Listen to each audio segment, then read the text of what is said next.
Shalom keluarga damai, puji Tuhan kita dapat berjumpa kembali di Samas edisi 2 April 2025. Sebelum bersama kita akan membaca firman Tuhan, mari kita satu dalam doa. Ya Tuhan, syukur kami naikkan untuk kasih setia dan kebaikan yang tiada henti Tuhan berikan hingga hari ini. Saat ini kami hendak bersama membaca dan merenungkan firman Tuhan.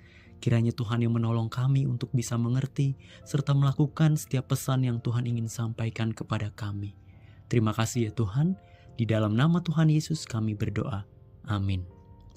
Keluarga damai, bacaan Alkitab kita pada hari ini terambil dari Lukas pasal yang ke-18 ayat yang ke-9 sampai dengan yang ke-14.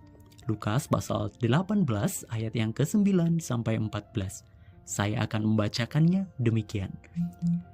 Kepada beberapa orang yang menganggap dirinya sendiri benar dan memandang rendah semua orang lain, Yesus menyampaikan perumpamaan ini. Ada dua orang pergi ke bait Allah untuk berdoa. Yang satu orang Farisi dan yang lain pemungut cukai.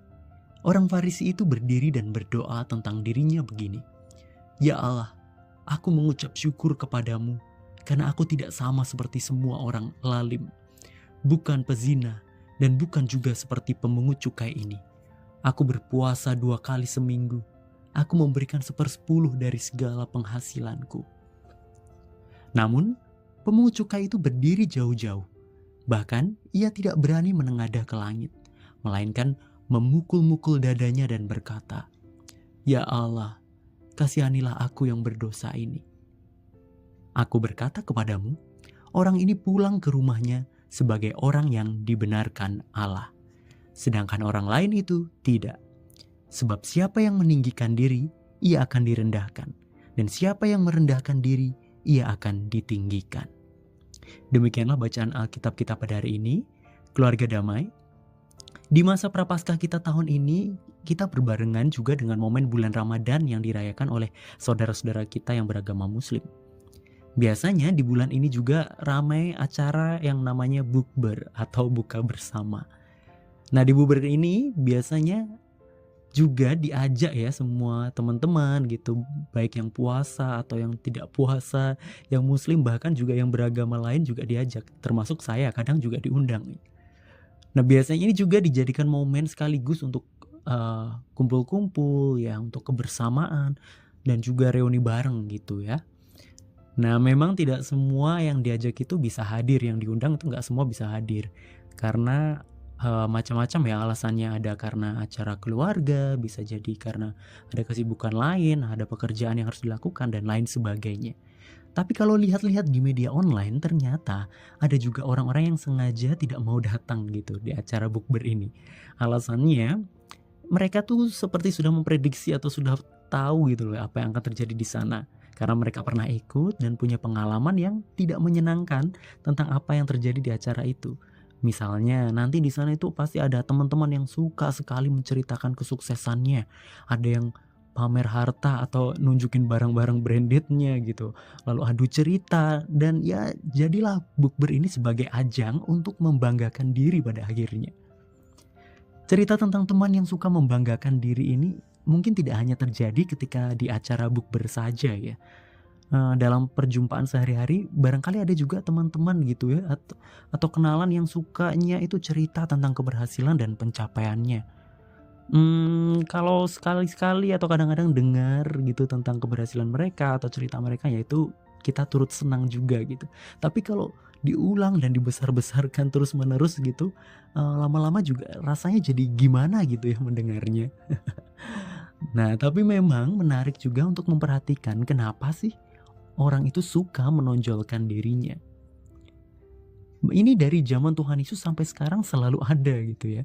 Contoh cerita yang diberikan oleh Tuhan Yesus yang kita baca tadi pun menggambarkan hal itu juga. Seorang Farisi berterima kasih kepada Tuhan karena dia merasa tidak berdosa seperti orang-orang lain. Khususnya seperti pemungut cukai yang di jauh di belakang sana itu. Dia tidak mencuri, dia tidak menipu, dan tidak berzina. Dia bilang bahwa dia berpuasa 2 kali seminggu dan memberikan perpuluhan dari seluruh penghasilannya. Sungguh manis sekali kata-katanya dan banyak hal yang luar biasa yang dia lakukan. dia juga mengucap terima kasih loh kepada Tuhan.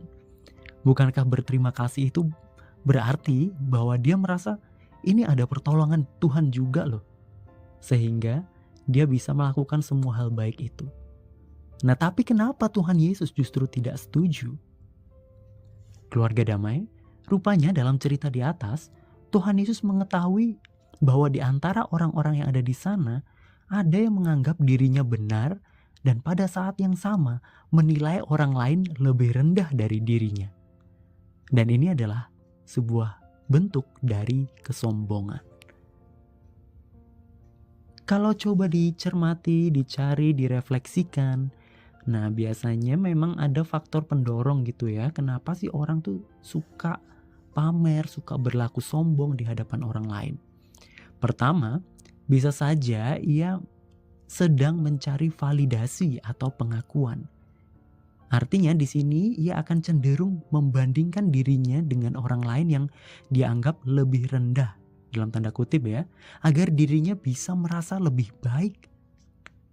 Fokusnya pada diri sendiri, agar tampak lebih jelas bahwa ia memang lebih baik dibanding yang lainnya. Kemudian ini berlanjut pada faktor yang kedua, yaitu supaya mendapat perhatian lebih. Jadi cerita-cerita hebat ini biasanya kan diceritakan, kita bisa cerita dengan lebih semangat gitu ya, lebih seneng. Dan itu bisa lebih menarik perhatian orang ya. Nah, dalam kasus orang Farisi ini bisa jadi ia sedang menceritakan sesuatu tentang dirinya yang lebih baik dari pemungut cukai, sehingga dia bisa memperoleh validasi dan mendapat perhatian lebih dari Tuhan. Entahlah dia berharap supaya mendapat pembenaran dari Tuhan, atau dianggap sebagai umat yang lebih layak di hadapan Tuhan, atau ia mengharap berkat dari Tuhan. Atau mungkin dengan segala kebaikannya itu, ia mengharap supaya Tuhan lebih memperhatikan doa-doanya. Akan tetapi, Tuhan Yesus menganggap caper atau cari perhatian pada Tuhan dengan cara yang demikian itu adalah salah dan keliru. Jangankan Tuhan, manusia kalau lihat atau dengar orang yang terus-menerus pamer itu lama-lama juga jadi malas gitu kan. Lalu apakah kita dilarang cerita tentang keberhasilan kita atau kesuksesan kita? Sebenarnya tidak juga. Kalau cerita dengan tujuan untuk memberi inspirasi, untuk membakar semangat, dan membangun cita-cita orang lain, ya itu bisa saja, baik juga. Tapi tentu jadi beda niatnya kalau itu ditujukan untuk menampilkan dirinya sebagai sosok yang lebih hebat dari orang lain. Barangkali pembedanya bisa tipis juga. Itu pun tidak perlu harus diucapkan di depan orang lain. Di depan banyak orang juga tidak perlu. Orang Farisi di atas diceritakan bahwa dirinya ngomong dengan Allah yang tidak terlihat. Jadi dia dan Allah itu yang tidak terlihat itu yang tahu tentang bagaimana dia menceritakan dan merasa hebatnya dia dibanding si pemungut cukai. Nah, kesombongan pun bisa dilakukan cukup di dalam hati. Tetapi tentu Allah mengetahui apa yang ada di dalam hati. Dan Tuhan Yesus bilang, Allah tidak membenarkan orang yang demikian. Keluarga damai, sekarang kita diajak Tuhan Yesus untuk melihat mundur ke belakang, melihat ke belakang, ke sisi lain. Melihat di mana si pemungut cukai yang menjauh, menundukkan kepala dan memukul dadanya sambil berkata, "Kasihanilah aku yang berdosa ini ya Tuhan." Sebuah kalimat singkat yang cukup untuk menunjukkan kerendahan hati. Sikap diri yang menunjukkan bukan kesombongan, tetapi kerendahan hati. Ia merasa tidak layak untuk mendekati bait Allah yang suci itu. Dia menarik diri, menjauh, menunjukkan dirinya sebagai orang yang lemah dan hina di hadapan Tuhan. Bukan datang sebagai orang yang membanggakan pencapaiannya di hadapan Tuhan. Dia datang tidak mengharap Tuhan memberi sesuatu dari apa yang ia sudah lakukan dengan baik. Tetapi ia datang mengharapkan belas kasihan dari Tuhan. Sebab ketika ia datang, ia menyadari bahwa ada yang salah pada dirinya. Dan ia datang untuk memohon pengampunan dari Tuhan. Keluarga damai, Tuhan Yesus ingin supaya kita juga belajar dari si pemungut cukai yang merendahkan hatinya kepada Tuhan. Dalam masa persiapan menyambut Paskah ini kita juga diajak untuk merendahkan hati di hadapan Tuhan. Merendahkan hati berarti tidak membanding-bandingkan diri ini dengan orang lain, lalu merasa bahwa diri ini lebih tinggi atau lebih hebat dibanding orang lain.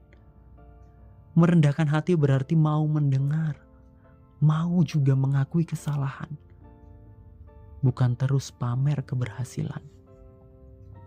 Merendahkan hati berarti juga mau meminta maaf dan mau memaafkan. Kesombongan dalam hati sudah cukup untuk membuat Tuhan tidak berkenan. Tetapi mau mengakui kesalahan dan kekurangan terkadang justru butuh lebih banyak kekuatan serta keberanian. Mari melatih diri untuk tetap rendah hati kepada sesama dan terlebih merendahkan hati kita di hadapan Tuhan semesta alam. Mari kita berdoa.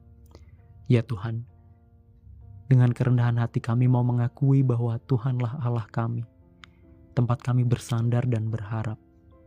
Tuhanlah tempat kami berteduh dan menikmati kasih.